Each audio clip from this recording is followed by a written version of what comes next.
Good morning, hallelujah. ખ્રિસ્તી શુભના નામમાં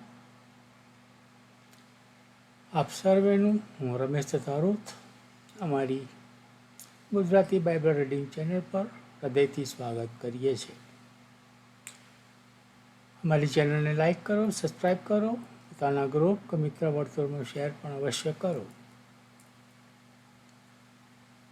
અમારો ધ્યેય એક જ છે કે પિતા બાપના જીવંત વચનો ઘણા લોકો સુધી પહોંચે અને તે મારફતે કોઈ આત્મા જીતાય, તેને માટે અમારો આ નમ્ર પ્રયાસ છે. અમારા આ પ્રયાસમાં તમે પણ ભાગીદાર બનો કે તમે લાઈક કરો ને સબસ્ક્રાઈબ કરો. એ અમને આ કાર્ય કરવાને વધુ ઉત્તેજન પૂરું પાડે છે. તો ચલો, આજના વચનોમાં જવા પહેલાં આપણે એક ટૂંકી પ્રાર્થના કરીશું. આકાશવાસી અમારા સૈન્યના દેવી હવા બાપ, તમારો આભાર તો ઉપકાર માનીએ છીએ કે ગત દિવસમાં તમે અમને સાચવા સંભાળ્યા, દોરા ચલાવવા વાપર્યા અને અત્યારે આ સમય તમે અમને આપ્યો કે અમે તમારા જીવંત વચનોનું વાંચન કરી શકીએ. તેને માટે તમારો આભાર તો ઉપકાર માનીએ છીએ. આ વચન વાંચવાને માટે તમે મારી સહાયતા મદદ કરો અને આ વચનો સમજવાને માટે શ્રોતાજનોની પણ સહાયતા મદદ કરો બાપ. અમારી આ ટૂંકી વિનંતી તમારા પુત્ર અમારા મસીહ ઈસુના નામમાં તમારી સમક્ષ લાવતા સાંભળીને તેનો સ્વીકાર કરજો પિતા. આમીન. આમીન. પવિત્ર પુસ્તક બાઇબલ અને તેનું પુસ્તક બીજો કાળ વૃત્તાંતનું પુસ્તક અને તેનો 5મો અધ્યાય. એ પ્રમાણે સુલેમાને યહોવાના મંદિરનું કામ સમાપ્ત કર્યું.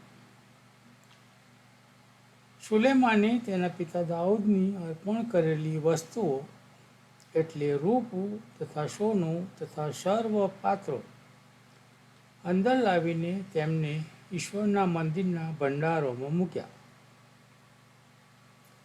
કરારખોશ મંદિરમાં લાવવામાં આવ્યો.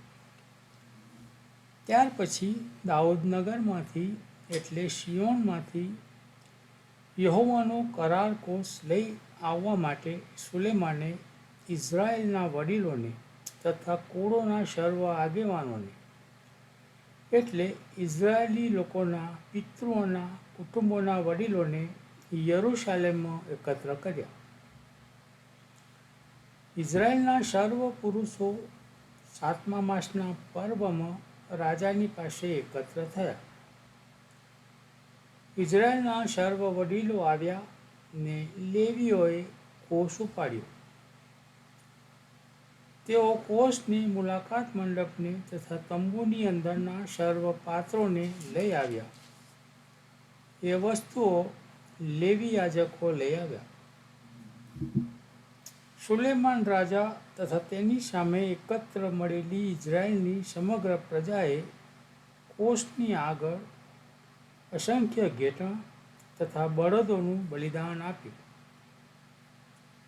યાજકોએ યહોવાના કરારકોષને તેની જગ્યાએ મંદિરના ઈશ્વરવાણી સ્થાનમાં એટલે પરમ પવિત્ર સ્થાનમાં કરુબોની પાંખો નીચે લાવીને મૂક્યો.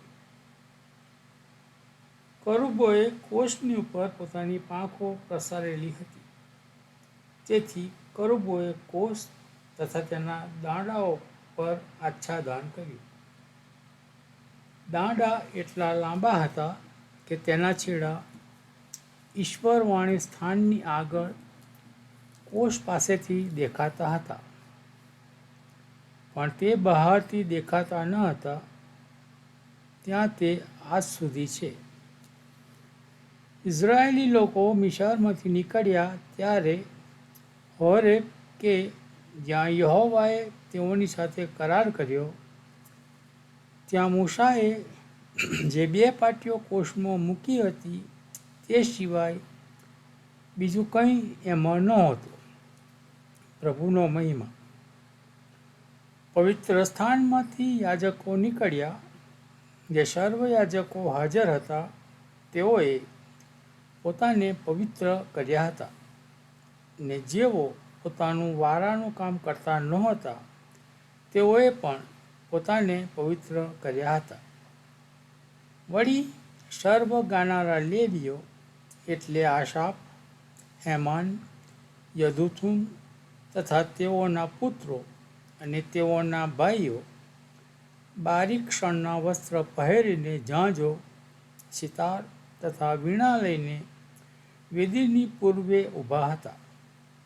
તથા તેઓની સાથે 120 યાજકો પણ રણશીંગડા વગાડતા હતા.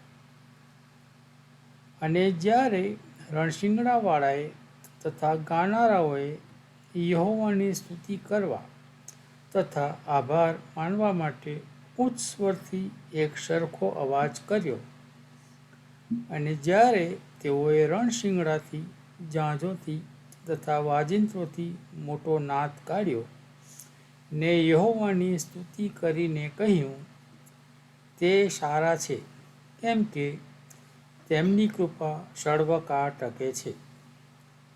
તે વખતે યહોવાનું મંદિર મેઘથી ભરાઈ ગયું.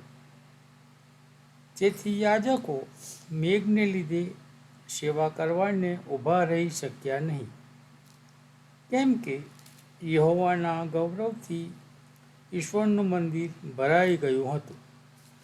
પ્રભુ આ વાંચેલા વચનોને પુષ્કળ આશીર્વાદિત કરો અને એ વચનો સમજવાને માટે અમારી સહાયતા મદદ કરો અને શ્રોતાજનોની પણ સહાયતા મદદ કરો.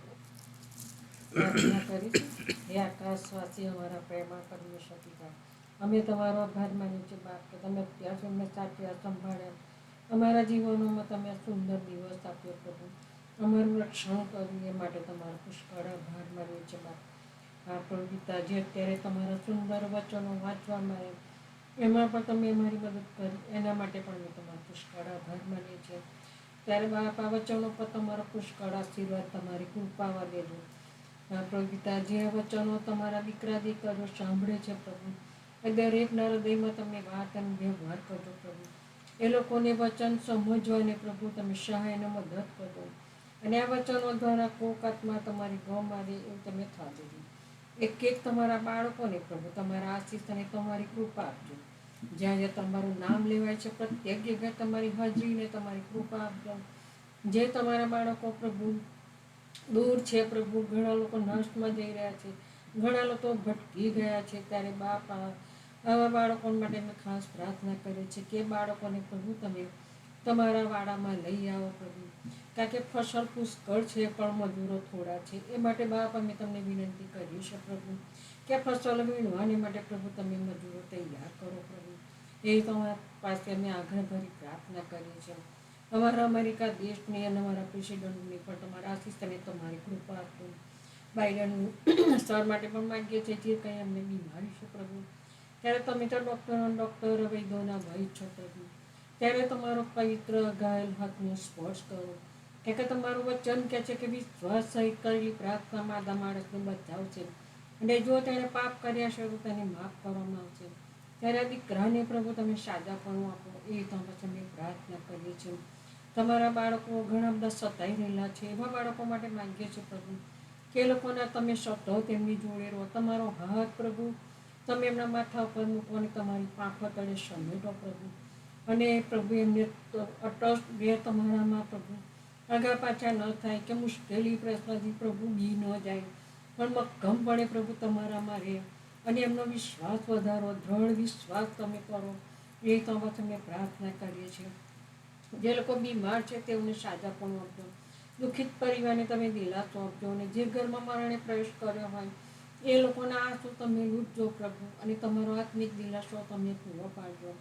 અમે જે વચનો વાંચવામાં તમે પ્રભુ અમને સમય આપ્યો એના માટે પણ અમે તમારો આભાર માનીએ છીએ. ત્યારે પ્રભુ પિતા, અમારી ટૂંકી પ્રાર્થના છે પ્રભુ તમારી હજુરમાં લાવીએ છીએ. ત્યારે બાપ અમારા પાપ ગુના બદલ ક્ષમા કરજો. અને અમે જે કંઈ માગ્યું તમારા દીકરા ઈસુ ખ્રિસ્તના ધણીના નામથી માગીએ છીએ. સાંભળો અને સ્વીકાર કરજો બાપ. આમેન. આમેન.